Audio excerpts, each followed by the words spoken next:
What's up, y'all? This is Questlove, and at QLS, I get to hang out with my friends, Sugar Steve, Laia, Fontigolo, Unpaid Bill, and we, at Questlove Supreme, like to nerd out and do deep dives with musicians and actors and politicians and creatives and people that we feel really deserve that attention. We learn, we laugh, we fall down rabbit holes. Listen to Questlove Supreme on the iHeartRadio app, Apple Podcasts, or wherever you get your podcasts. Suprema! Hi, I'm Essie Cupp, and I've spent my career interviewing people about politics, presidential elections, and some really tough breaking news. But now I need a break, and I think you do too. So on my new podcast, Off the Cup, I'll still be interviewing people, usually famous and most likely my friends, but about life. The stuff that consumes us when we're not consumed by politics. So come join me every Wednesday for some conversational self-care. Listen to Off the Cup on the iHeartRadio app, Apple Podcasts, or wherever you get your favorite shows. Hey, I'm Gianna Prudenti. And I'm Jermaine Jackson Gadsden. We're the hosts of Let's Talk Offline from LinkedIn News and iHeart Podcasts. There's a lot to figure out when you're just starting your career. That's where we come in. Think of us as your work besties you can turn to for advice. And if we don't know the answer, we bring in people who do, like negotiation expert Maury Taheri-Pour. If you start thinking about negotiations as just a conversation, then I think it sort of eases us a little bit. Listen to Let's Talk Offline on the iHeartRadio app, Apple Podcasts, or wherever you get your podcasts. What causes your body to gain weight? Your body, if it could talk to you, was like, you just had a lot of extra stuff you've been giving me and I didn't know where to put it. So I started in your belly and I'm putting it there to save your life. Women's health expert, podcast host, Dr. Mindy Pelz. What is the worst mistake someone can make while fasting that will make them gain weight? Doing the same fast, the same way, every single day. This is the part that I want to scream from the rooftop. We're thrilled to announce that we've reached 3 million subscribers. We're incredibly grateful for each and every one of you. If you enjoyed this episode, don't forget to hit that subscribe button so you never miss out on any of our new releases. We're dedicated to bringing you the content you love. Our team carefully analyzes what resonates most with you to bring on board the best experts and storytellers to help you improve your life. Some of your favorite topics are sleep science, weight loss, physical fitness, navigating breakups, habit building, and understanding toxic relationships. Upcoming episodes include one of the biggest names in health and science, world-renowned relationship therapist, and your favorite manifestation expert is back to drop new findings. Hit subscribe to not miss any of these episodes. If you think of someone who would love this episode, send it to them to make their day. The #1 health and wellness podcast. Jay Shetty. Jay Shetty. The one, the only Jay Shetty. Hey everyone, welcome back to On Purpose, the place you come to become happier, healthier, and more healed. Today's guest is going to help us do just that from the inside out. Dr. Mindy Pelz is a women's health expert, podcast host, and best-selling author of Fast Like a Girl, The Menopause Reset, and her new book, Eat Like a Girl. With a mission to empower women by helping them understand their bodies, Dr. Pelz has become a leading voice in the fields of hormones, fasting, and healthy living. Dr. Mindy's work provides invaluable guidance for women navigating the complexities of hormones, metabolic health, and nutrition. Please welcome to On Purpose, Dr. Mindy Pelz. Mindy, it's great to see you, and thank you for being here. Oh, I'm excited. I'm super happy to be here and have this conversation with you. I just want to point out how amazing you are because you're actually here on your birthday, which shows how much you value and deeply believe in the work you're doing to be spending your birthday with us. So I feel even more lucky and grateful to be with you. Yeah. I'm sure it's like your work, it's just oozes out of me. So it's not like I had to sacrifice to be here on my birthday. It was more of a joy to be here. So thank you for having me on my birthday. I love it. Well, let's get right into it. I wanted to start off with a big question. When we knew you were coming on the show, we asked our audience for things that they would love to learn from you, things they'd love to know about you. And one of the biggest ones that came up is, what is the worst mistake someone can make while fasting that will make them gain weight?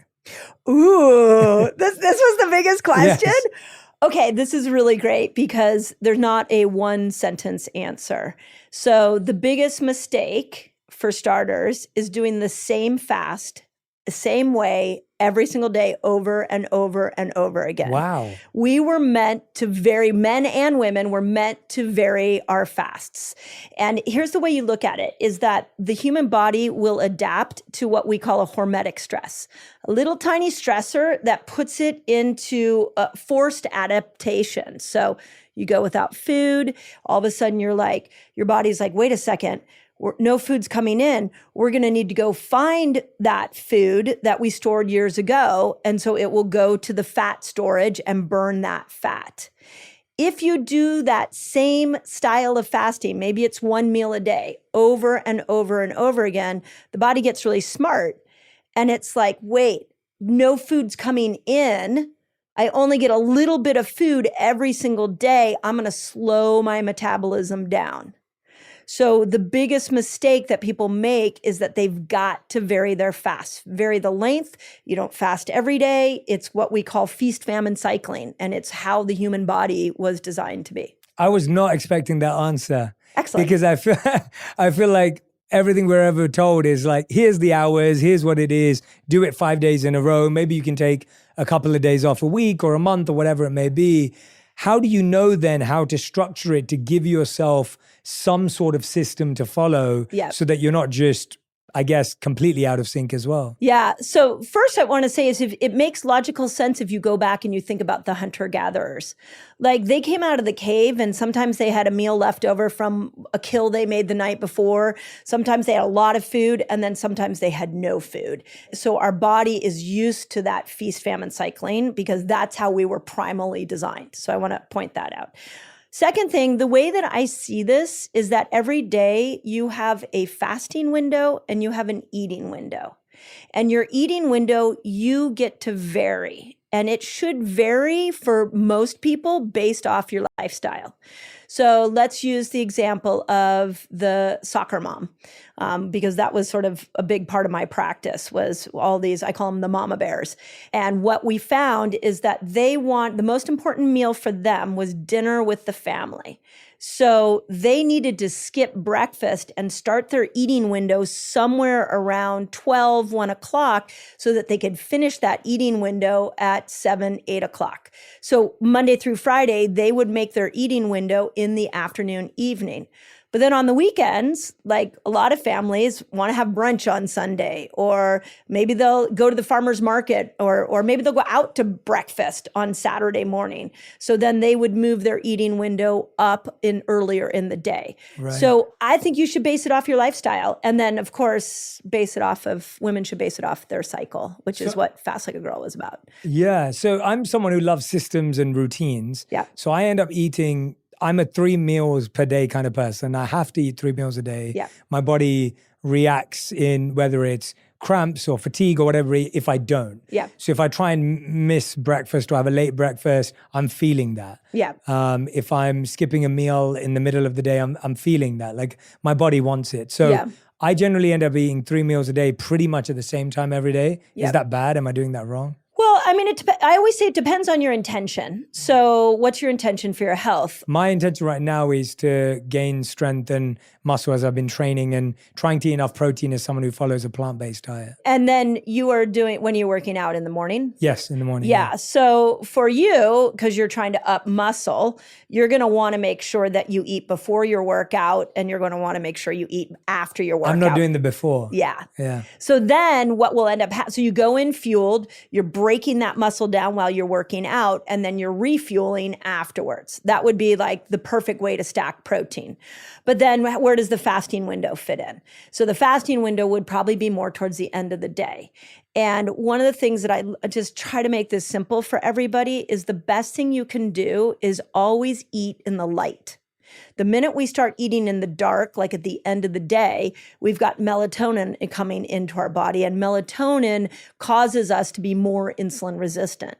So if you were working out at 9 in the morning, I'd want you to have a meal, maybe a small little protein shake at 8. You do your workout, then you follow it up with a recovery meal. Yeah, I would just enough to kind of fuel you. Yeah, you wouldn't need a huge amount. And then 5, 6 o'clock at night, depending on the time of year, you shut it down. Mm-hmm. And then now, if you're done eating at 6, you would go 6 to 6 all the way till 8, that's a 14-hour fast every day. And that's pretty good. Yeah. So that's pretty much what I do fasting was. I stop eating at like 6:30. Yeah. We always have an early dinner. Yeah. But I guess, that means none of those late night snacks that That's if the I end up challenge. being out till late, if I have to, Yeah. got to stop those late night snacks. Yeah, that's the challenge. Eat in the light. Yeah. So eat in the light. And then what a lot of people do because of that night snacking, what a lot of people decide is, you know what, I'd rather delay my breakfast so that I can eat a little bit later because I maybe sit down with a bowl of popcorn and watch a movie at night. And so they'll make their first meal noon. But this is the whole point of what I'm trying to teach is all of this is customizable. So you should customize it to your intention and your goals and your lifestyle. And if you can do it that way, it's a health habit that becomes effortless over time, as opposed to what we typically do, which is I'm going to get healthy, I'm going to get fit, I'll just discipline myself into this new body I want, right? And then after a while, we lose the discipline and we boomerang back into our old habits. Yeah. Well, you've already given me something. I'm going to start having that bite to eat before my workouts now. Yeah. I think that will make a huge difference for Yeah. me for sure. No, I love that. The second thing that everyone asked about, which was the big one, which is what is the fastest, most effective way for people to lose their belly fat? Everybody wants to know That's the about big belly one. fat. Everyone's it's- obsessed with belly fat. Everybody is obsessed with belly fat. Okay, I want to start with this understanding. What causes your body to gain weight? And that's a better question to ask yourself than how do I get this weight off? Because you need to know the mechanism. Here's what the body does is whenever there is excess glucose, excess hormones, excess toxins, the body is so well designed that it knows I can't put all this excess around your heart and lungs. I probably shouldn't put this around your liver. I'm not going to go over here and put it around your spleen. I'm going to store it somewhere that will keep you alive. So it stores it first around your belly. No way. So this is the thing that I'm like trying to free women from is then you look in the mirror and you're like, wait a second, I hate that belly fat. And you shame yourself, you guilt your way into the next diet when your body, if it could talk to you, was like, okay, listen, you just had a lot of extra stuff you've been giving me and I didn't know where to put it. So I started in your belly, then I put it in your booty, then I put it around your face and the back of your arms. And for women, sometimes it goes in the chest. And I'm putting it there to save your life. So I think the first step to losing menopausal belly fat is getting in alignment with the body. That's a great answer. And thank the body for what it's doing because it's trying to save you. Great answer, yeah. So now we have that understanding, we go, okay, well, belly in general, we know cortisol. So we are a cortisol saturated world right now. And so we got to do something to help with cortisol. Well, there are things to help with cortisol other than, becoming a monk. There are other things you can do other than sitting somewhere and just meditating, like easy things. A stressful event hits you. The worst thing you can do is sit. Get up and move. Cortisol was meant to make you move. It's that hormone that gives you get up and go because you're running from a tiger. So if you're sitting at your desk, the boss walks in, is like, hey, I need this by the end of the day. And you're like, there's no way I can get it. And you're all upset. The worst thing you can do is stay seated. Go move your body. So constantly walking will help bring that cortisol down. Getting out in nature more, bringing cortisol down.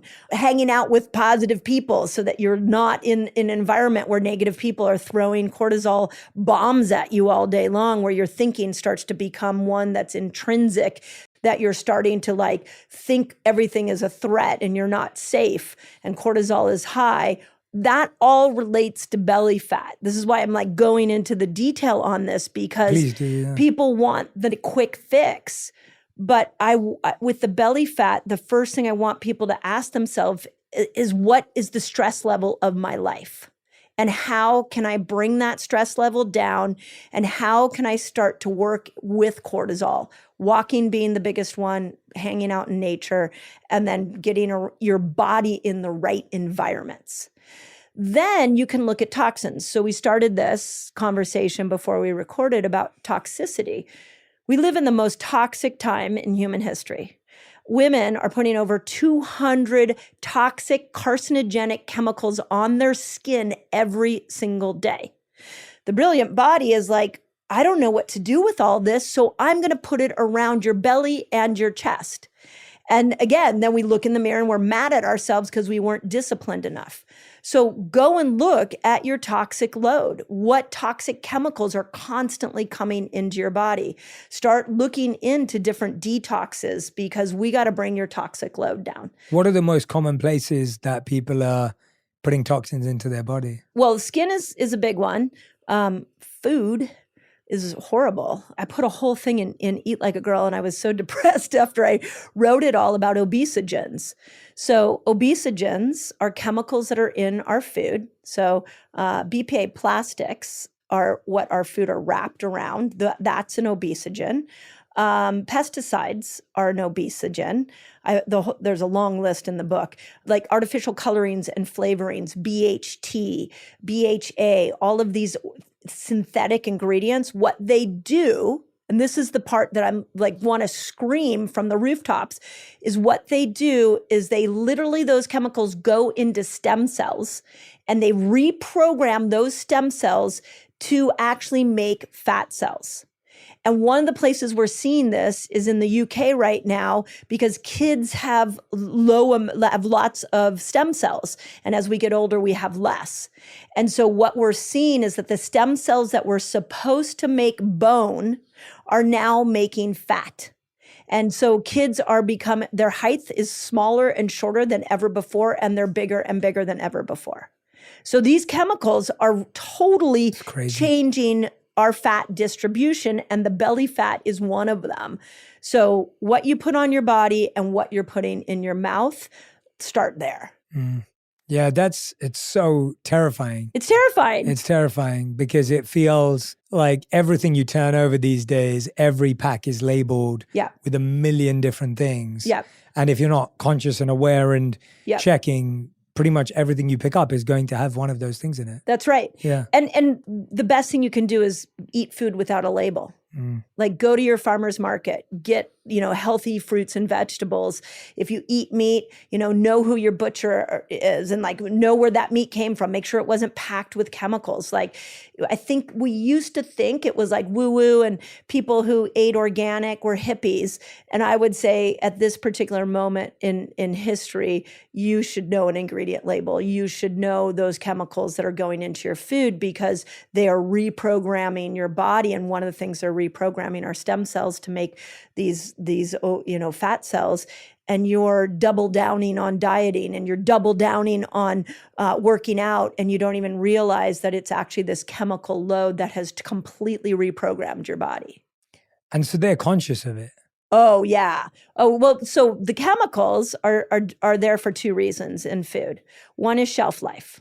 So, much easier for these food companies to make sure that their food, if it sits on a shelf, is going to last a very long time.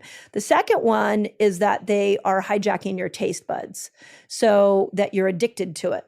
Let me give you an example. Years ago in the LA Times, this was like 15 years ago, this 3-page spread comes out in the LA Times, like huge, about it was Lay's specifically, potato chips, what they were doing, what the company was looking at was what kind of chemicals can we spray on the potato chip so that it hits all the dopamine receptor sites in the brain, but we got to keep that chip light enough that when it hits the stomach, it doesn't trigger a reaction in the brain to kill hunger.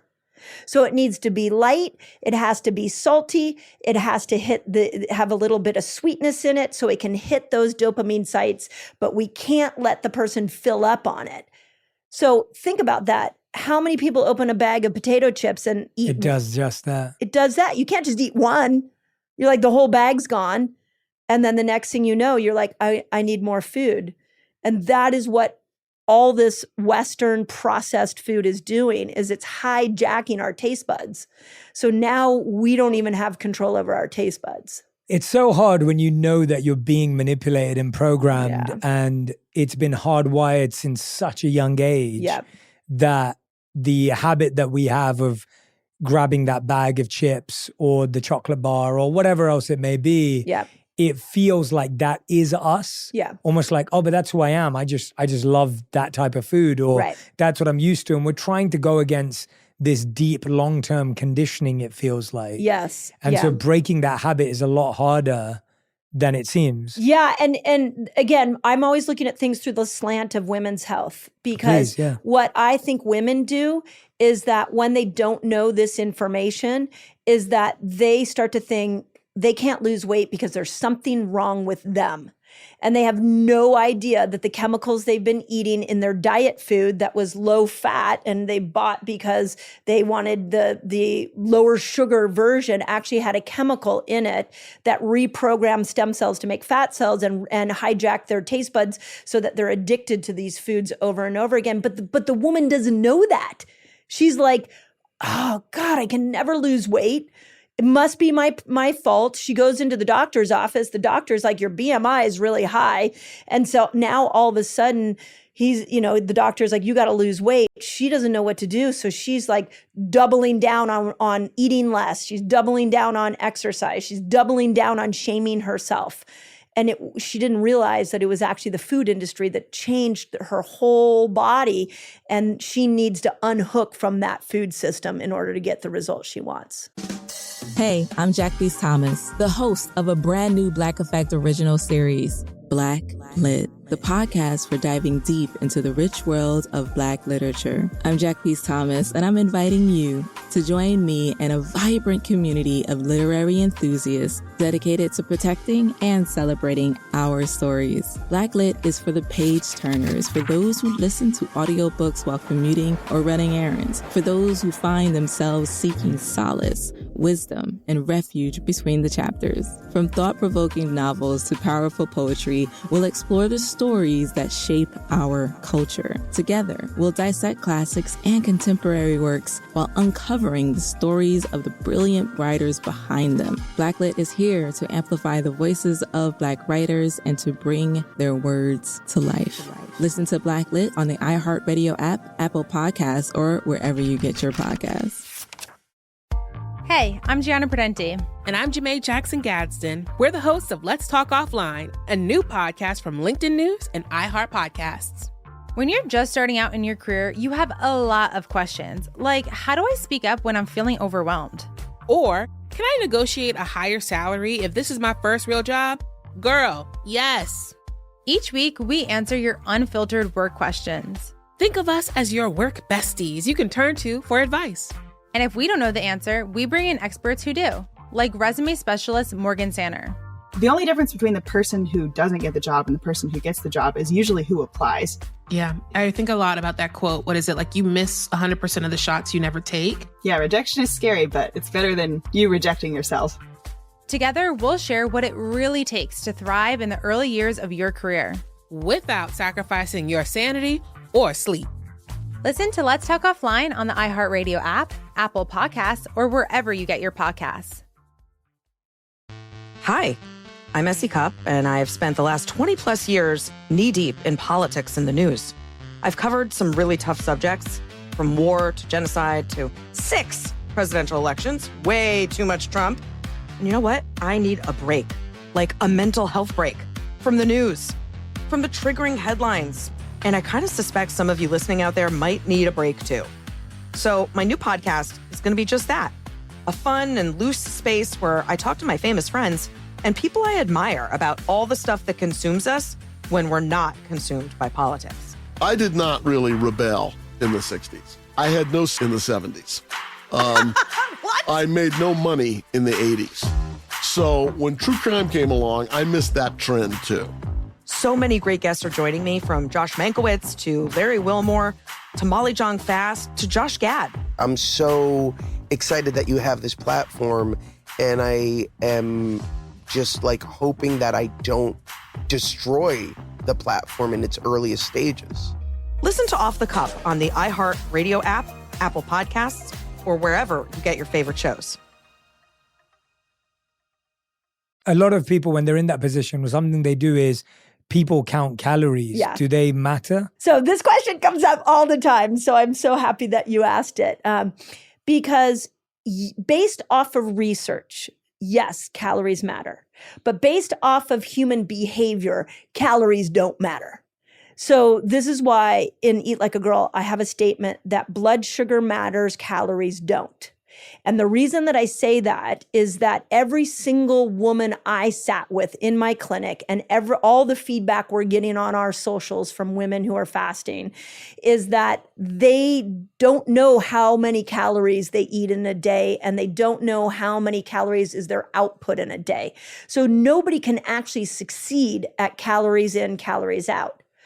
But I can take a CGM and I can put it on the back of a woman's arm and I can say, just eat. And then she can see real time what that blood sugar spikes, how many does she have over and over and over again. And from that visual, she can start to make better choices about her health that affects her blood sugar better, and so that she can start to keep her blood sugar low. I'll give you an example. I had a patient a couple of years ago that was plant-based and not wanting to change plant-based. I was in honor of her choice.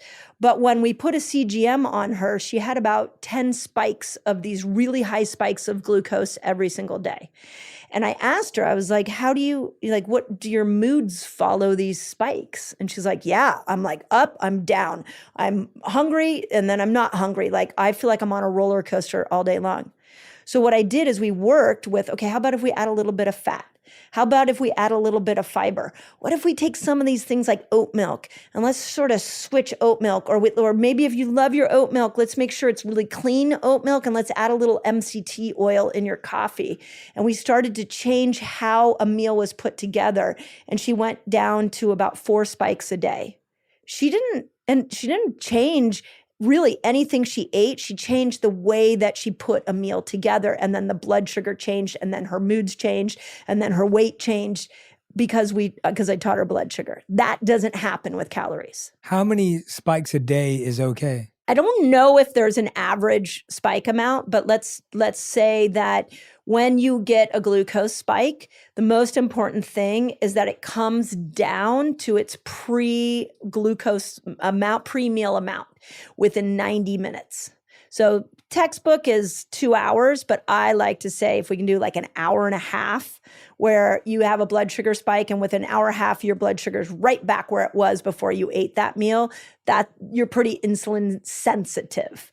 If it's taking more than 2 hours for your body to be able to integrate that glucose, now we may have a little bit metabolically resistant, insulin resistant body. So it's your recovery from the meal that matters more than anything else. Interesting. Yeah. Oh, right. Okay. So 90 minutes is what we should be aiming for. That's my personal standard. Right. Like what most doctors will say is 2 hours, but I like it to be a little quicker than that. Got it. So that's what we should be measuring. Yeah. That's what we should be looking at. And then the other thing is one of the greatest studies done on fasting is 16-8. And Sachin Panda was the leader of that in that study. And what he found is that if you ate all your food in an 8-hour eating window, leaving 16 hours for rest and recovery, that you basically became metabolically immune from the harsh metabolic consequences of a processed diet. So what that meant was I can take all the bad food and I can put it in an 8-hour eating window. And if I give my body 16 hours to rest, then the metabolic system rebooted itself and was able to continue forward without seeing insulin go up and hemoglobin A1C go up and inflammatory markers like CRP go up. So when I look at the spikes, I want to see the recovery of the spike. And then I want to see that part of the day, you're just not eating anything, that there's no spikes. Right. Does that make sense? Yeah, that makes a lot of sense. That makes a lot of sense. I couldn't be more excited to share something truly special with all you tea lovers out there. And even if you don't love tea, if you love refreshing, rejuvenating, refueling sodas that are good for you, listen to this. Radhi and I poured our hearts into creating Junie sparkling tea with adaptogens for you because we believe in nurturing your body, and with every sip, you'll experience calmness of mind, a refreshing vitality, and a burst of brightness to your day. Junie is infused with adaptogens that are amazing natural substances that act like superheroes for your body to help you adapt to stress and find balance in your busy life. Our Superfied blend of these powerful ingredients include green tea, ashwagandha, acerola cherry, and lion's mane mushroom, and these may help boost your metabolism, give you a natural kick of caffeine, combat stress, pack your body with antioxidants, and stimulate brain function. Even better, Junie has 0 sugar and only 5 calories per can. We believe in nurturing and energizing your body while enjoying a truly delicious and refreshing drink. So visit drinkjunie.com today to elevate your wellness journey and use code ONPURPOSE to receive 15% off your first order. That's drinkjuni.com. And make sure you use the code ONPURPOSE. One of the things that I found fascinating that you talk about in Eat Like a Girl is you talk about eating for your microbes, not your taste buds. Yeah. And I find this to be the constant kind of challenge that people in my life have when I'm talking about healthy eating or healthy habits when it comes to food. We generally eat for our taste buds or eat for our emotions. Yes. Talk to me, before we talk about eating for your microbes, talk to me about how our patterns of our taste buds have changed over time. Yeah. Because I feel, again, we're not aware of the root of where this started. Yeah. And this is the reason I put that as a real foundational rule is, again, I'm trying to free women and help women have a better relationship with food. And there's so many women that just find, like, let's use carbohydrates or sugar or alcohol. They'll say, I just crave it. I can't uncrave it. It's like the tub of ice cream just calls me. Well, if you actually look, there can be microbes and there can be fungus that lives in your gut that is doing the calling. So those are the ones that are sending a signal to the brain, feed me. So we have trillions of bacteria in our gut and they all want to stay alive. And so they send signals to the brain and they tell the brain, feed me this, don't feed me that, so that it can stay alive. And then on top of that, we add this dopamine response we're getting from the chemical food. We are actually not really in control of our food choices when you look through that lens. So let's go to your friends. Your friends who are like, I have no willpower, or I don't know how to get over my sugar addiction. Well, the first thing is make sure you're eating chemical free. Get back to nature's food, because nature didn't create food that made you addicted. So get off those processed foods. And then let's look at feeding your microbes. Let's give your microbes more food. Like what I found in my clinic is that people were eating the same foods over and over and over again, like the same 20 foods. And now when I opened it up, their whole food window, and said, hey, how about instead of iceberg lettuce every night, what if we try a spring mix with a little parsley and maybe some dandelion greens so we can support your liver? Like all of a sudden we just opened up the foods they were eating and the microbes changed. And if you mix that with fasting, the greatest study that I love, one of the greatest that was done on fasting, was the every other day diet. And what a researcher did is she took a group of people that were metabolically challenged, had food addiction, and had cardiovascular challenges, and said, you can eat anything you want one day, and then the next day you don't eat. And the next day, eat whatever you want, next day, don't eat. And what she found was that, and they had to do it over a course of a year. By the end of the year, everybody's metabolic markers improved. Everybody lost weight, which is what she thought would happen. But what surprised her was that everybody's choice of food, what they were craving, changed. Mm-hmm. So when I look at those people struggling with, like, I can't get over my cravings, we've got to change your microbiome. And we've got to put you in some fasted states so you can start to have a different experience with these cravings. And it's a combination of those things. How do we detox the bacteria that's calling out for the sugar or calling out for the fats or carbs or whatever it is? How do we detox those? You starve them out. Really, that's the only way? Yeah, you start starving them out. Wow. And that's why, I mean, I've spent a lot of time really asking myself, like, why did Fast Like a Girl connect with people? What was it that was in there? I mean, we have across all the audio and the ebook and the hard copy, over 800,000 versions of Fast Like a Girl was purchased. And I think, thank you. I think what happened is that people finally were able to take a break from food, and they saw the result, and they started to starve out the microbes, and they started to go after all these places that the body stored excess, and they started to see a result. And I really believe if you want to be healthy, you don't need motivation, you need momentum. And once you have momentum, the motivation comes. Yeah.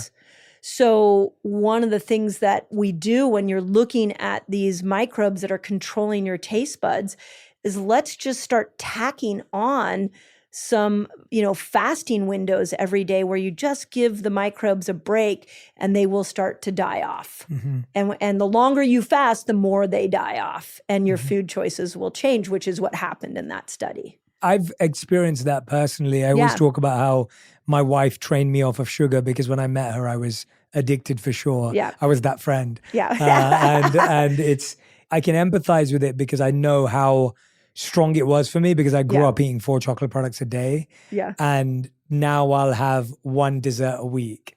Amazing. And it's taken me, or like 1 refined sugar product a week. Yeah. And then I'll only eat natural sugars like fruits and things for the rest of the week. And I think it's been such a journey for me, but you're so right that it had to be starved, had to be substituted. And then eventually I started realizing how many other things were impacting my desire for sugar, i.e. it was a lack of workout, it was poor sleep, it was a lack of the right vitamins and supplements, which means my body had low energy. So it turned to what I thought gave me energy. Yep. And so you started realizing how interconnected all those things were. Exactly. Rather than it actually being about my addiction to sugar. That's right. Yeah. That's right. When people are like, I've had so many over the years, people are like, I could never fast. And I'm always like, oh, actually sit with me for a hot moment, because there hasn't been a person I haven't been able to train to fast. You just trained your body to eat. And you could look at the same thing with the food you're eating when you're like, I can't overcome my sugar addiction. No, you should rephrase that. And you should say, I've trained my body to crave sugar. I would like to train it to crave something different. Yes. And that's what you did, is you found out what we would call a multi-therapeutic approach. A lot of different things came into play so that you could literally train your body to crave something different. Yes, and still doing it today. It's a practice that has to continue and last. No, for sure. There's another thing that you brought up, which you talk about protein being the hero macro ingredient. Yeah. And right now I feel like protein's like the hot It's having its moment everywhere. It's having its moment for sure. I wanted to ask you about, no one seems to be getting the amount of protein that everyone says you should be getting. So how much protein should we be getting? Yeah. And how do we actually get there? Well, to me, the protein is very much like when we were counting carbs or when we were counting calories. Like, they're fun to do in a moment, and then nobody sustains it over time. So I'm in alignment with what everybody's saying, which is 1 gram of protein for every pound of body weight. Like, I think that's a good measurement for you to look at. I've heard some people even say you need, 2 grams of protein for every pound of body weight if you're trying to grow muscle. So I think in theory, that's great. And then we have things like make sure you have 30 grams of protein per meal so that you can open up amino acid receptor sites to grow muscle. I think that's all great.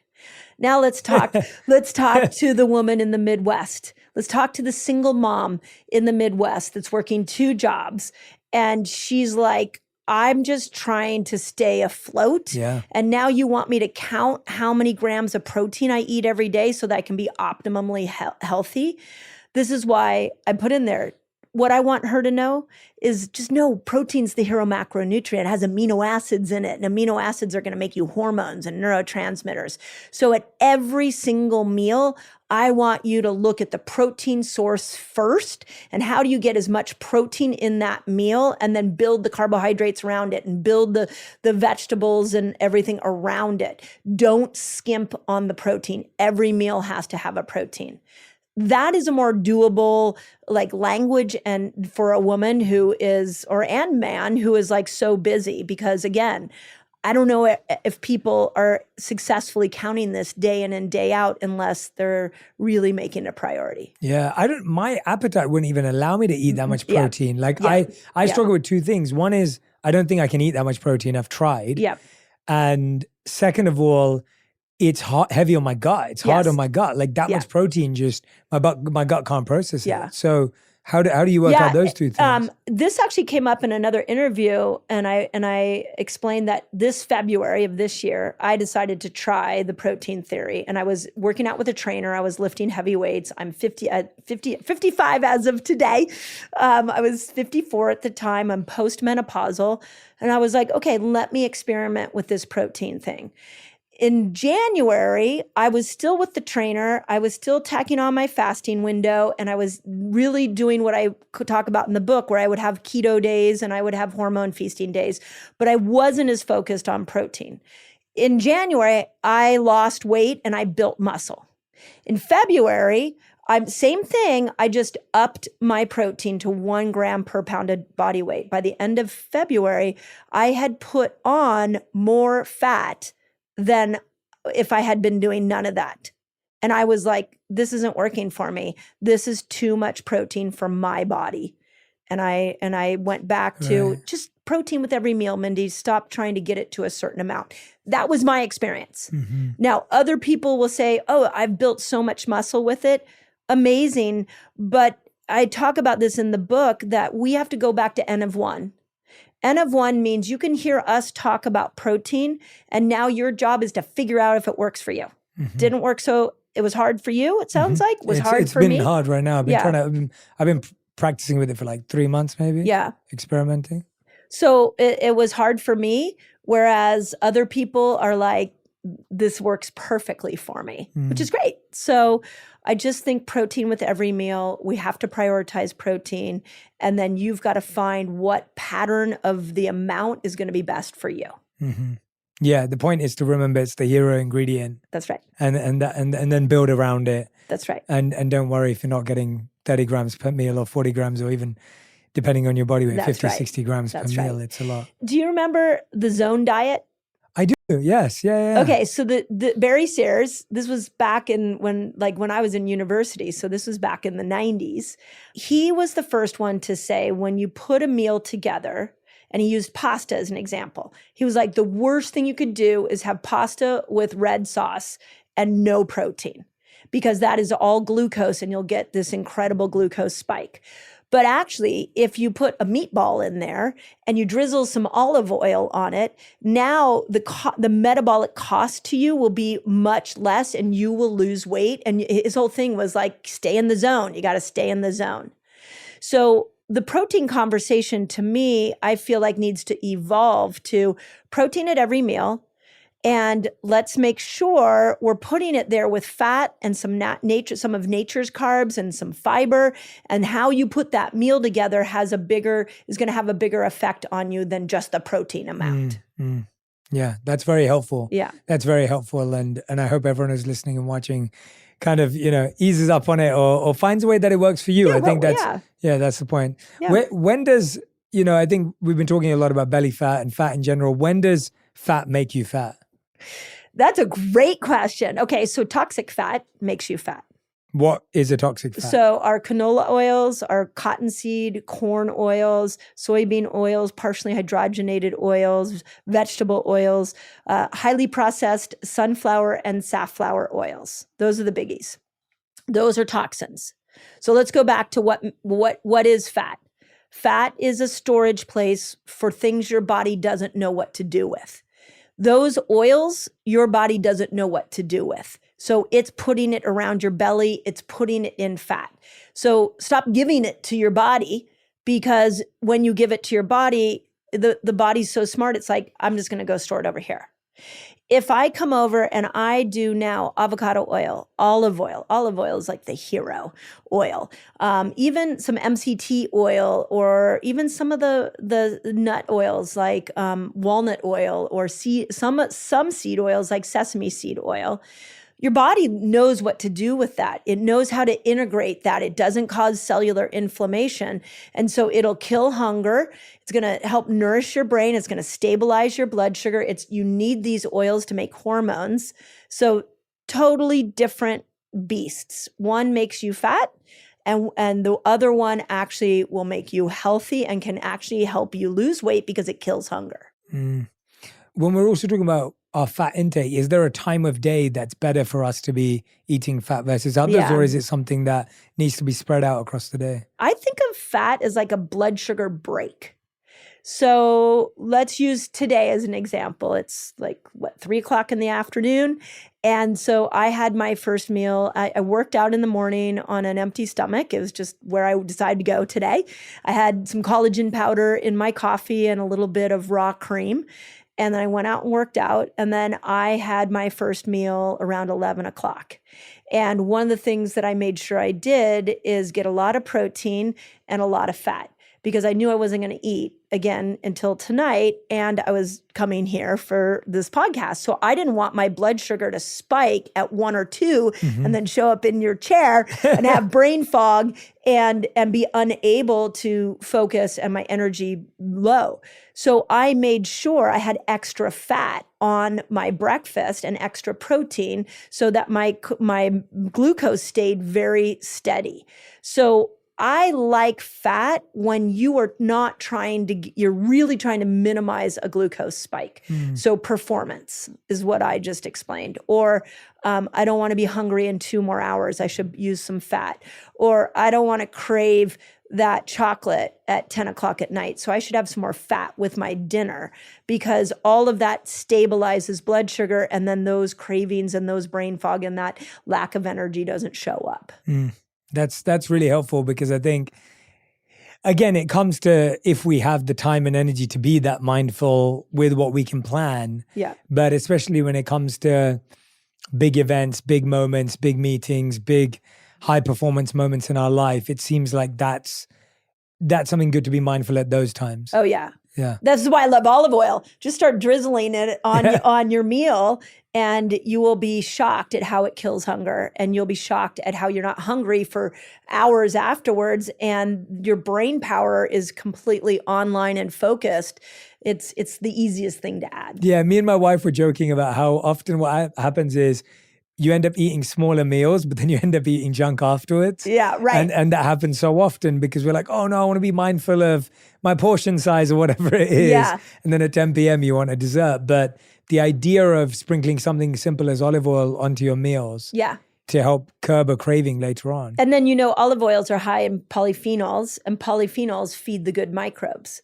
So when you're drizzling olive oil on your meal, you're stabilizing blood sugar and you're feeding the good microbes. So those good microbes are going to keep giving you signals to crave good food. So it really is multifactorial. But let's go back, just so we don't confuse people, let's go back to the calorie in, calorie out. Because some people are like, wait a second, if I put too much olive oil on top of my food, that's a lot of calories. But I'm back at, does the calorie in, calorie out, is it working for you? I'm more interested in you feeding your body through the lens of metabolic health so that your blood sugar can be stable. I'm interested in food being a performance enhancer for you. And I care a lot about your microbes, because not only do they control your cravings, but they control your immune system, your neurotransmitters. Like, they are the thing that is driving your health if you actually look into it. So olive oil, you drizzled it on your meal, and like magic happened in your body. What's up, y'all? This is Questlove, and at QLS I get to hang out with my friends, Sugar Steve, Laia, Fontigolo, Unpaid Bill, and we, at Questlove Supreme like to nerd out and do deep dives with musicians and actors and politicians and journalists. We give you the stories behind all your favorite artists and creatives that you have never heard. I'm talking about stories behind their life journeys and their works of art. I love QLS because of the QLS Team Supreme. They're like a second family to me. If you're a fan of deep diving into music, everything, almanacking your musical history, and learning things about hip-hop artists and things you never thought, then you're a lot like me. But you're also a fan of Questlove Supreme. One of the things I love the most about this show is that we get to learn from the masters. I look at being on this show as my graduate program in music. Listen to Questlove Supreme on the iHeartRadio app, Apple Podcasts, or wherever you get your podcasts. Suprema. Want to know how to leverage culture to build a successful business? Then Butternomics is the podcast for you. I'm your host, Brandon Butler, founder and CEO of Butter ATL. Over my career, I've built and helped run multiple seven-figure businesses that leverage culture and built successful brands. Now I want to share what I've learned with you. And on Butternomics, we go deep with today's most influential entrepreneurs, innovators, and business leaders to peel back the layers on how they use culture as the driving force in their business. On every episode, we get the inside scoop on how these leaders tap into culture to build something amazing. From exclusive interviews to business breakdowns, we'll explore the journey of turning passion for culture into business. Whether you're just getting started or an established business owner, Butternomics will give you what you need to take your game to the next level. This is Butternomics. Listen to Butternomics on the iHeartRadio app, Apple Podcasts, or wherever you get your podcasts. When you find that bright spot to help you get through your day, it's powerful. That's where The Bright Side comes in, a new daily podcast from Hello Sunshine that's bringing you a daily dose of joy. I'm Danielle Robay. And I'm Simone Boyce. Listen, both Danielle and I are reporters. We've covered the news and we know the world can feel heavy. But the Bright Side podcast is a space to have a little fun, to learn something new, and get into some friendly debates. That's right. Join us 5 days a week to see how life can look from the bright side. We'll hear from celebrities, authors, experts, and listeners like you. Whether it's relationships, friend advice, or figuring out how to navigate life's transitions, we'll talk through it all together. Listen to The Bright Side from Hello Sunshine every weekday on the iHeartRadio app, Apple Podcasts, or wherever you get your podcasts. In Eat Like a Girl, your new book, you talk about how we need to eat to make hormones. Yeah. Especially for women. Walk me through the importance of that, because I don't think I'd ever heard that before. Yeah. So this came kind of out of my frustration with women feeling like if I have low hormones, then I just need to take an exogenous form of hormone and put it into my body. And what I wanted women, I'm not saying that's wrong. I'm just wanted to say, can we have a conversation first before you start to feel like the challenge with your female body is you don't have enough hormones? Can we look at your food behaviors and ask ourselves, are you getting enough nutrients in to be able to actually make hormones? So I look at it like if you were making bread. You have to have a certain amount of ingredients. You've got to have flour. You probably have to have yeast. You have to have some baking soda. Like there are certain ingredients that need to go into bread in order for it to rise and for it to be able to be bread. Same thing with hormones. And what I did in the book is I spent a lot of time researching, well, what are those nutrients that we need? And I came up with what I call the key 24. You need these 24 nutrients every single day to be able to even make a hormone. And when you look at those 24 ingredients, like 9 of them are amino acids, which takes us back to protein. And you got proteins where you're getting amino acids from. And one of the major one is omega-3 fatty acids, which takes us back to olive oil. So if I'm a woman who is like, let's just talk about, I'm sure this is going to come up because it keeps coming up. Let's talk about the weight loss drugs. Mm-hmm. Let's say I'm taking a shot that kills my hunger. So I'm not eating very much and I'm losing weight. But if I'm not getting food in with enough nutrients into my body, I don't have enough of these vitamins and minerals and fatty acids and amino acids to make hormones. So down the road, something's going to give from my lack of intention around a diverse meal. So that's why I put it in there, was like, can we start looking at food as hormonal medicine? Food isn't just pleasure. Food isn't just energy. Food is actually feeding these hormones, but you've got to get a good variety of food in order to do that. Is there any indication to women's health at age 20, 30, 40, 50, where different hormones in different foods are more of a priority in the different decades? Yeah. Well, in the younger years, I mean, again, what we're talking about is gold. And Fast Like a Girl introduced something I called the fasting cycle, which is where the front half of your cycle, you're going to keep your glucose low. And then the back half of your cycle, you want to bring your glucose up. So, and I showed that through the lens of fasting. In this book, in Eat Like a Girl, I really want women to see front half of your cycle, you're really catering to estrogen. And estrogen likes glucose to be low. So the keto diet, the low carb diets that you were on, they'll work in that front half of the cycle. Just again, keep diversifying your food choices. Whereas the back half of your cycle, progesterone's showing up, and progesterone actually wants you to keep glucose higher.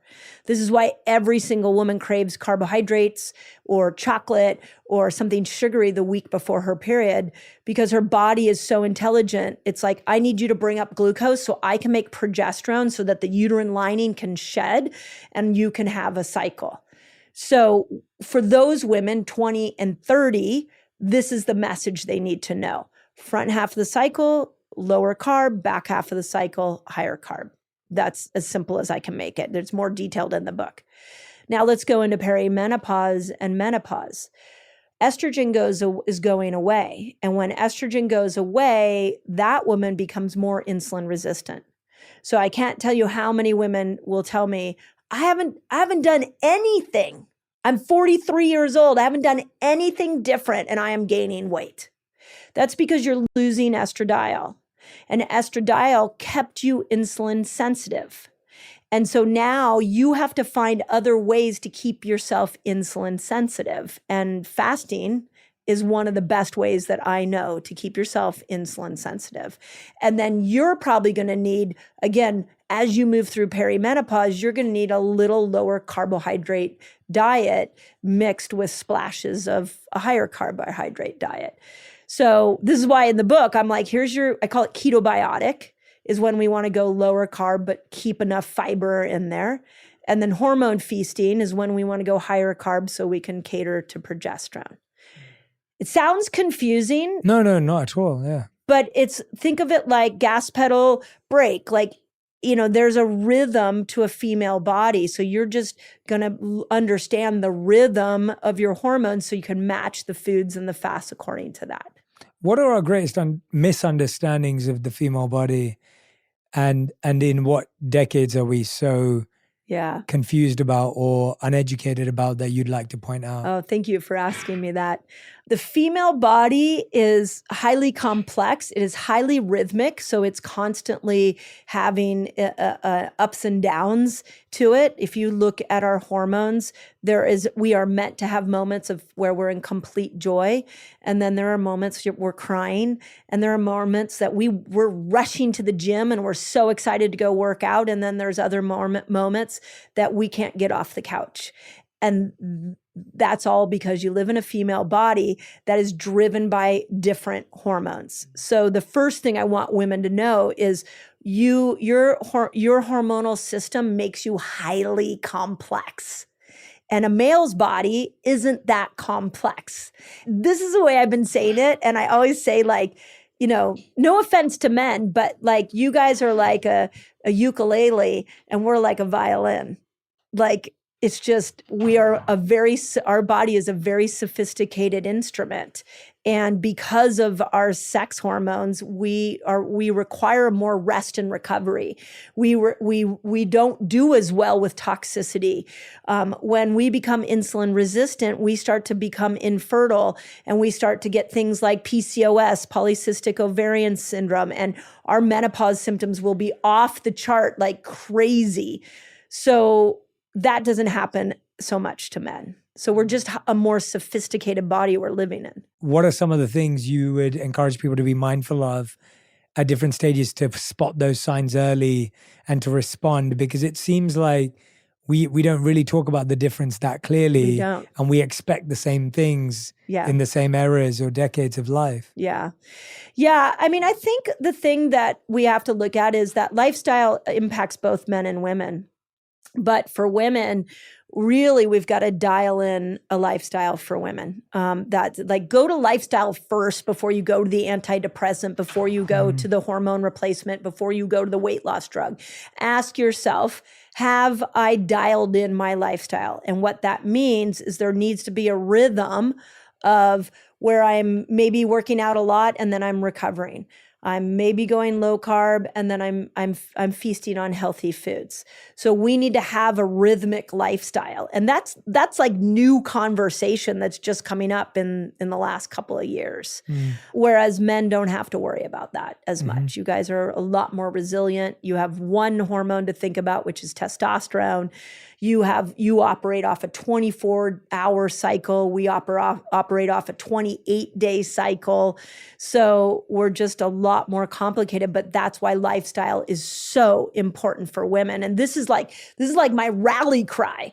Like, oh my gosh, when we look at autoimmune problems, when we look at the menopause symptoms, like, please, can we have a conversation about lifestyle as being the first line of treatment for women before we start medicating the shit out of us? No, I love the rally cry, and I think it's so important.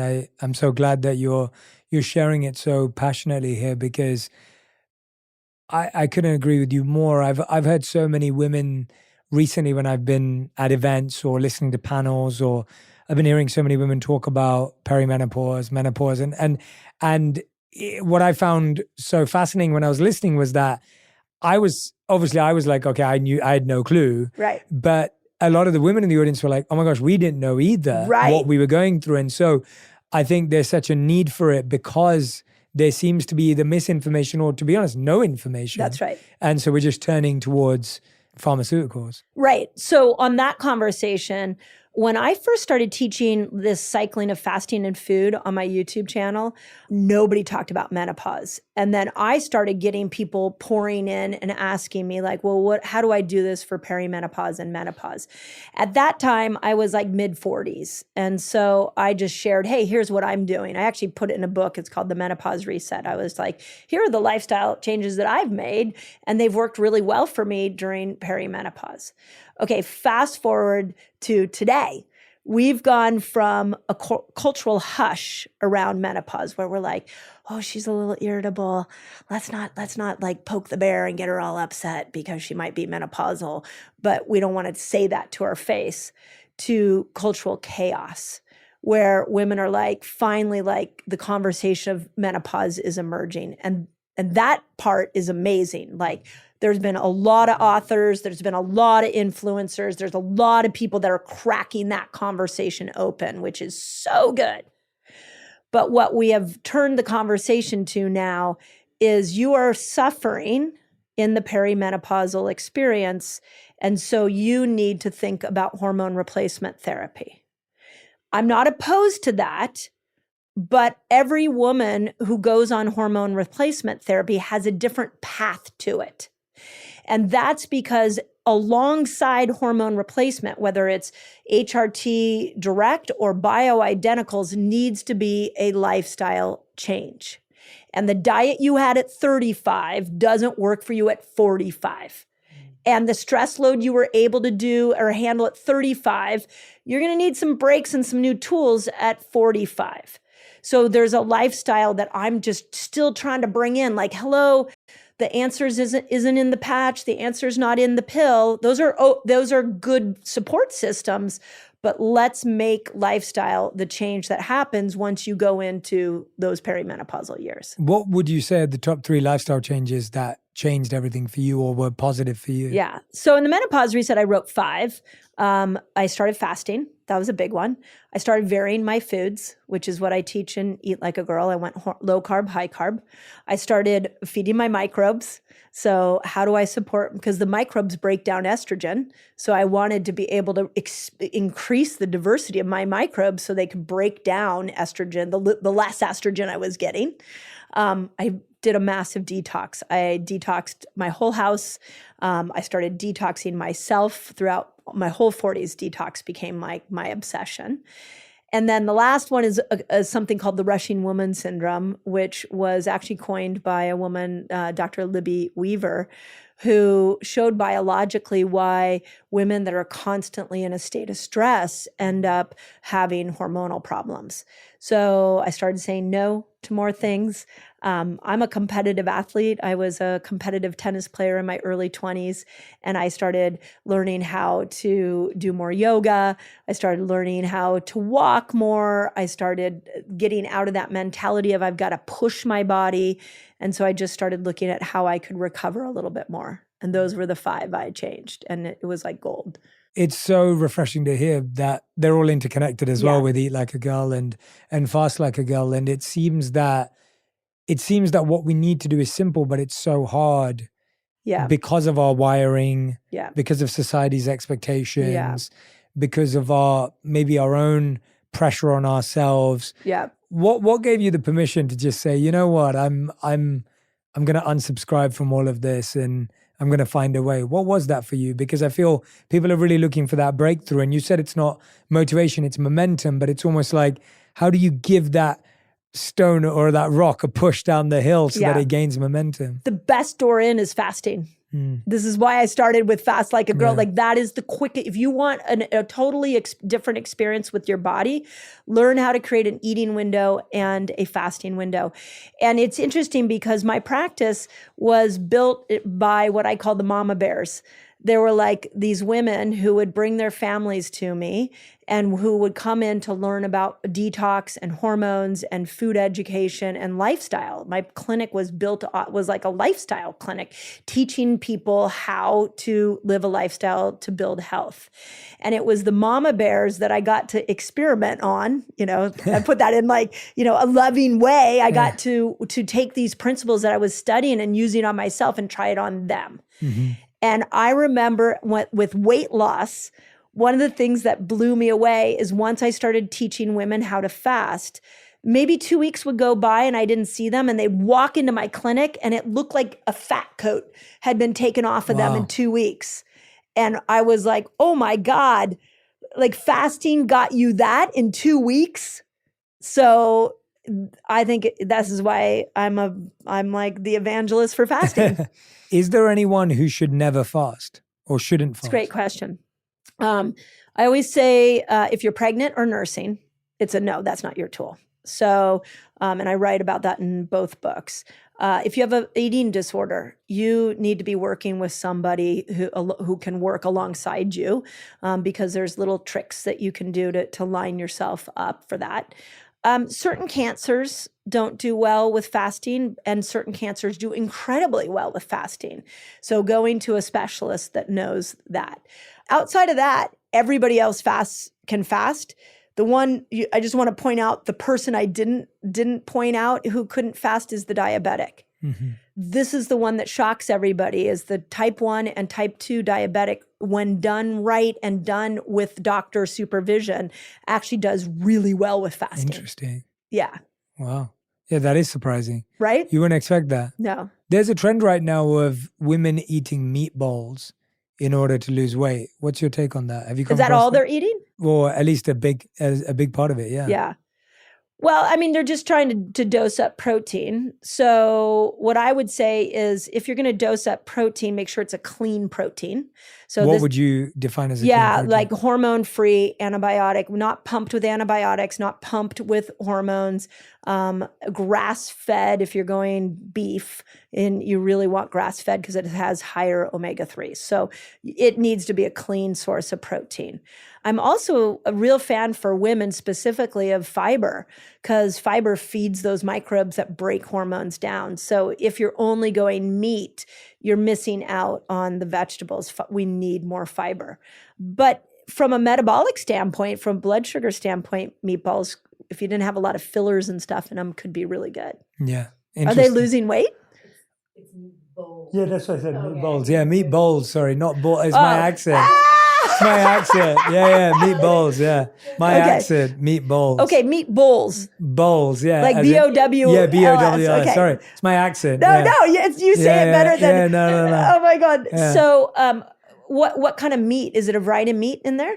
I believe so. I mean, it's so basically just Elena knows more about bowls that people are having that just like are ground beef, essentially. Yep. Like good grass-fed ground Great. beef, but it's like the main thing that they're eating like lunch and dinner and breakfast. Are they eating any fiber at all, or they're just eating that? I think it's like very minimal like carb. Okay. Okay, this is interesting, and let's dive into the mechanics on this.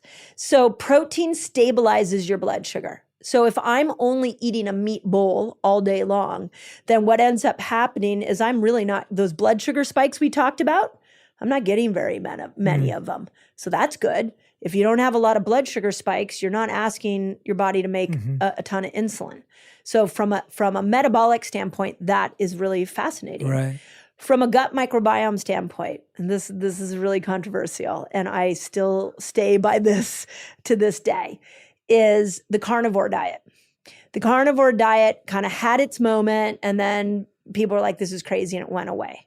Well, what we saw in my community and in my clinic and in the research that I dove into is that when all you do is eat meat, you actually can stimulate a immune cell in your gut called your T regulatory cells.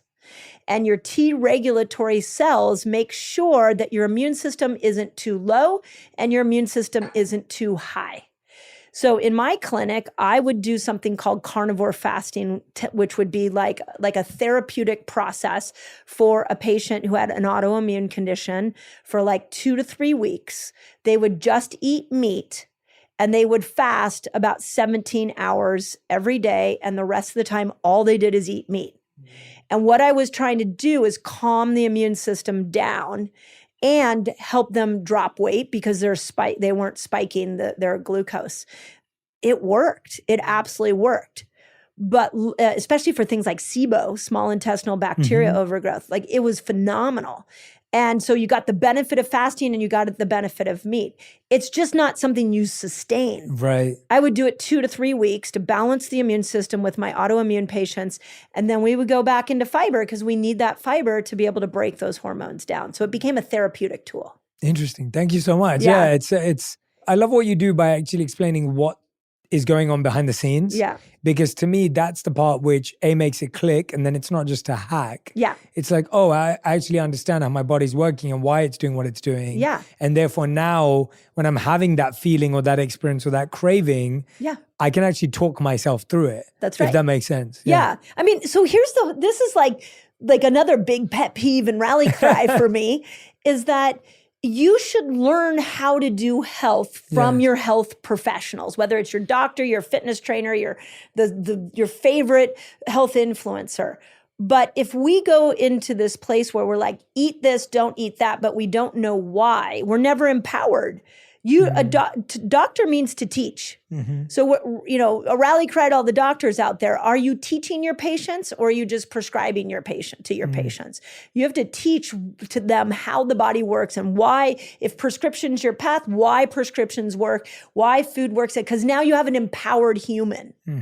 And Big Pharma is not going to like us empowered, and Big Food doesn't like us empowered. But that's what we should create as empowered humans. The only way we can do that is by teaching people how their body works. Get emotional with me, Radhi Devlukia, in my new podcast, A Really Good Cry. We're going to talk about and go through all the things that are sometimes difficult to process alone. We're going to go over how to regulate your emotions, diving deep into holistic personal development, and just building your mindset to have a happier, healthier life. We're going to be talking with some of my best friends. I didn't know we were going to go there on this.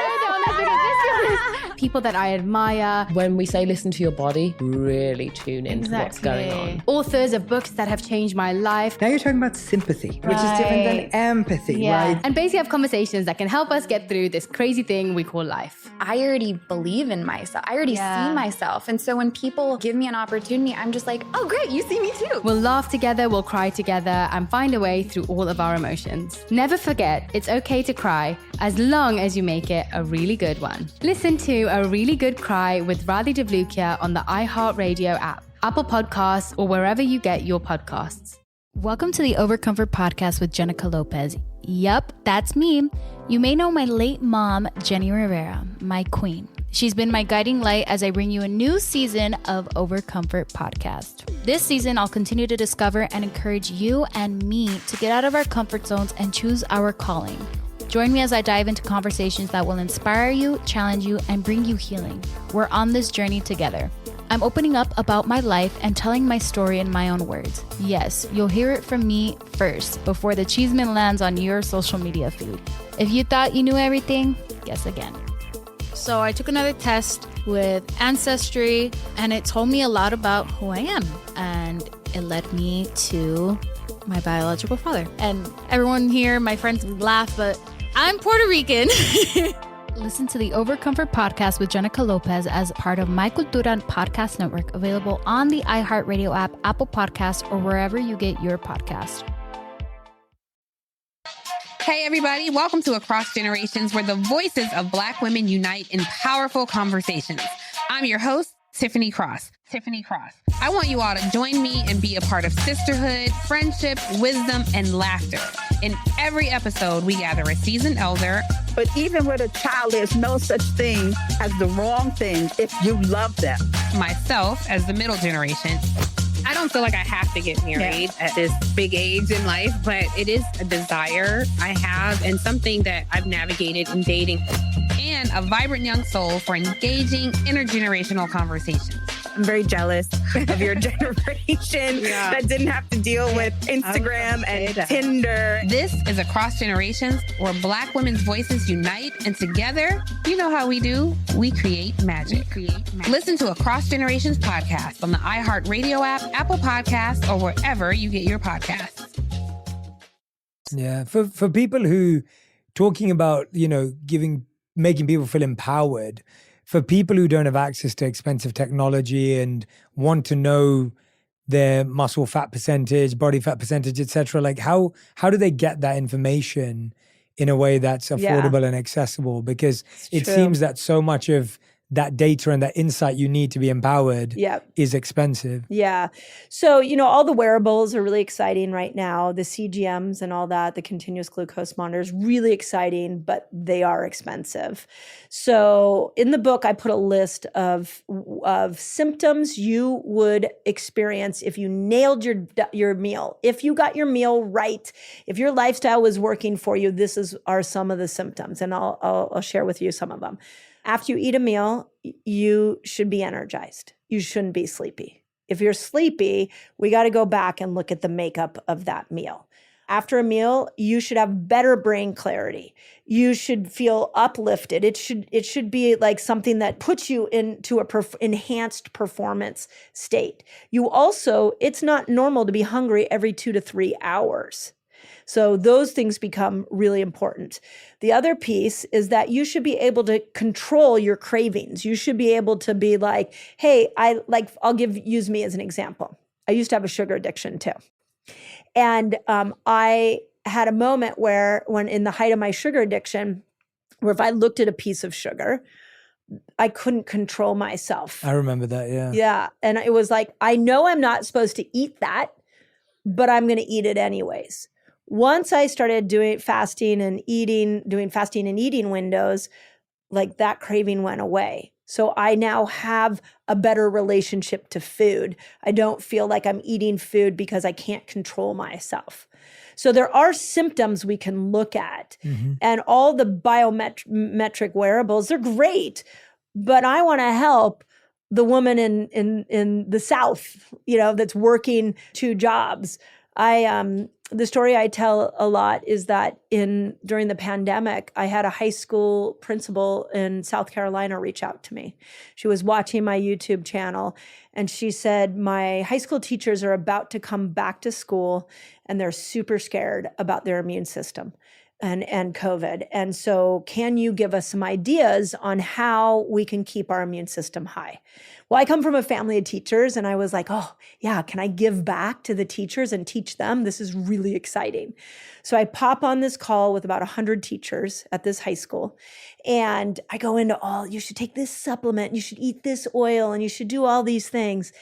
And I get to the end of the presentation, it was all done on Zoom, and this really brave man raises his hand, and he's like, I hear what you're saying, but if I'm at the supermarket and I'm looking at nut butters, the nut butter with the right oil in it is $8 more than the one with the wrong oil. I don't have that $8. And then another woman raised her hand and said, I'm up at 4 a.m. and I drive to get my classroom set up at 5. I don't take a lunch break. And by 3:34, I'm driving home exhausted. And the only place I want to go is through the drive-through at fast food. Okay, we will never, ever get our country healthy until we help those people, because they're on a limited income and they are trying to be healthy, but everything in front of them is leading them towards chronic disease. This is why fasting became my tool, because everybody can afford it. And everybody, even the busiest person, can do it. And it works for the majority of people. And then they have that momentum. So that's what, the fast food lady, okay, so let's eat your fast food in a compressed eating window. The nut butter guy, it was like, okay, well, maybe nut butter isn't your go-to. Like, let's figure out how you can look at maybe getting some oils from food that you're getting up in your omega-3 and other oils. Like, we just found lateral changes. Yeah. How do you train someone to not eat for a period of time? Because I think we've talked about fasting, but actually it's really hard when someone has to do it. How does someone train themselves to do that? Yeah, so you start by pushing your breakfast back. That's what I typically do. You can push your dinner up if you want, but most people, I start with breakfast. So I tell people, push your breakfast back an hour. Most people will say, well, can I have my coffee? Yes, you can have your coffee, but not your creamer. Like, if you're putting like some kind of sugared creamer in there, or you're putting oat milk or almond milk in there, those tend to spike your blood sugar a little bit too high. So cow's dairy, goat's dairy does a little bit better. So just make sure, or black, have your coffee black. Push your breakfast back an hour. It's going to be uncomfortable. That's the first thing. It's like, that moment, you're going to be like, why did I listen to Jay Shetty's podcast where that crazy lady came on and told me to push my breakfast back an hour? Now all I want to do is yell and scream because I'm angry. I'm hangry. But if they stay with that the next day and then the next day, by the third or fourth day, that hour is going to feel like nothing. So when it starts to get easy, now you're going to push it back another hour. So now you're 2 hours back, and then maybe you go a couple days with that, and then you're going to push it back another hour. And everybody that I've done with this, within 2 weeks, they are effortlessly fasting somewhere between 13 to 15 hours.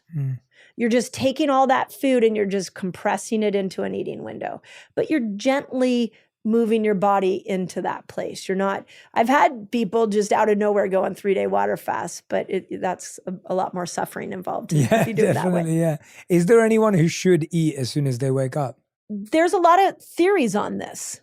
Like Sachin Panda, who is the premier, researcher on circadian rhythm, he came on my podcast, and he likes that you wait an hour after you wake up if you're going to try to get into the proper circadian rhythm, meaning your melatonin and your cortisol are being secreted at the right moment. So he would prefer that you would wait an hour. Dr. Stacy Sims, who is an expert and one of the leading experts in exercise and menopause, came on my podcast. And she strongly feels you need some kind of nutrients coming in the minute you wake up, the first half hour you wake up, to trigger the hypothalamus to start hormonal production. When I broke that down with her, she's also plant-based.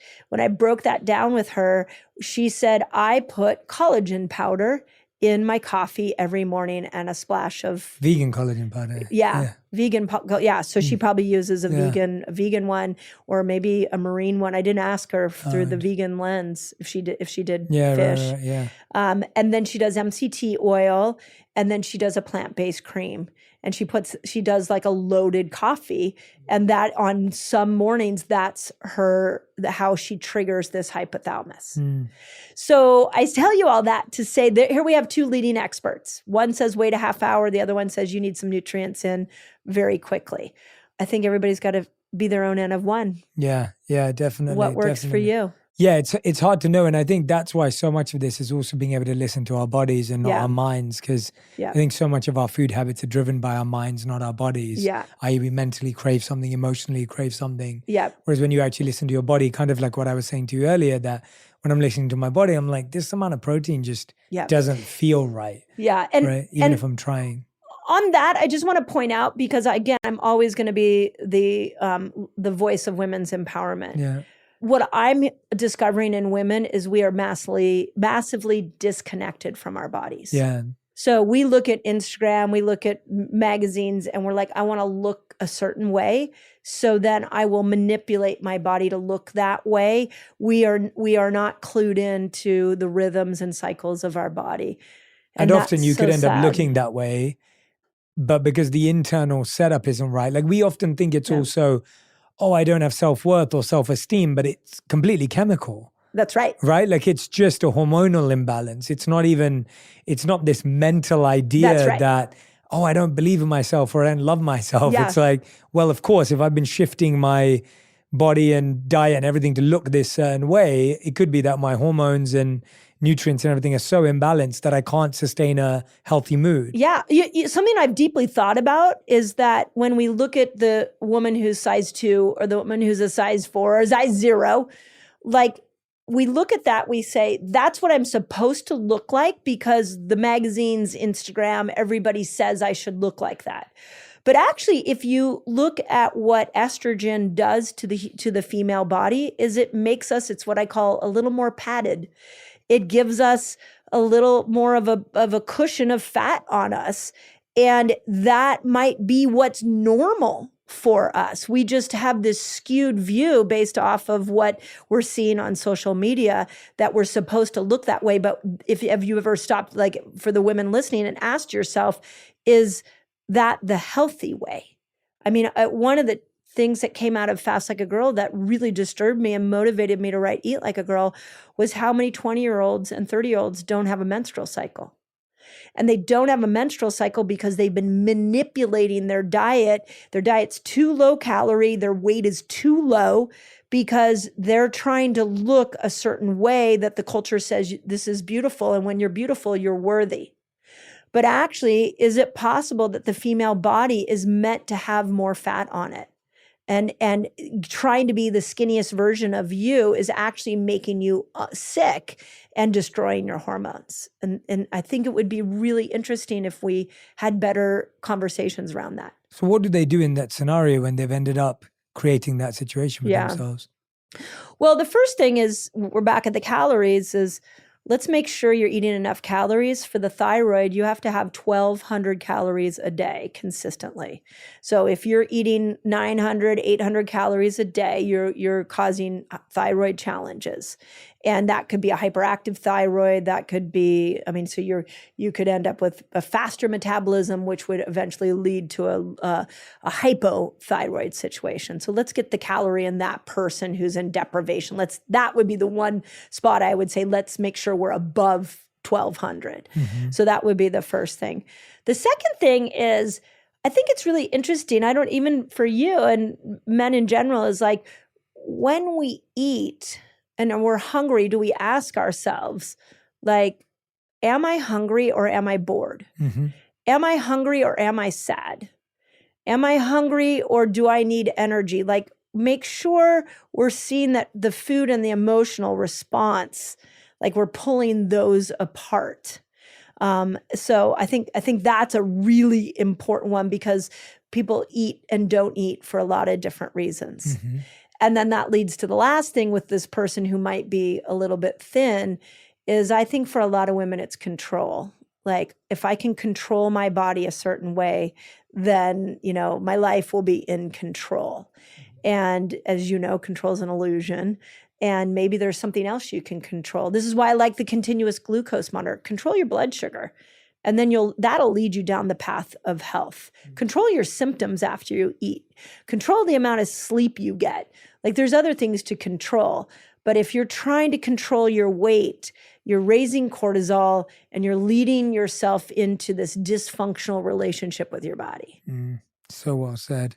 How do you manage fasting and working out? Like, how do you fit it in, and when should you be fasting and working out? Do they happen at the same time, or do they need to be stacked? Yeah, again, I'm going to go back to what's your intention. Do you remember the book Body for Life? I don't, no. Okay, that book came out when I was in college. No, it was after, so it must have come in like the late 90s, early 2000s. And it was a fitness trainer, and he offered up $1 million to the person who could lose the most weight in the quickest period of time.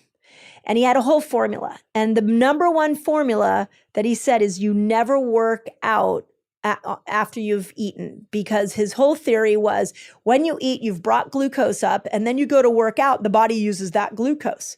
Whereas if you work out when the glucose is not spiked, your body has to go find the glucose it stored years ago in fat, so it's actually going to burn fat more quickly.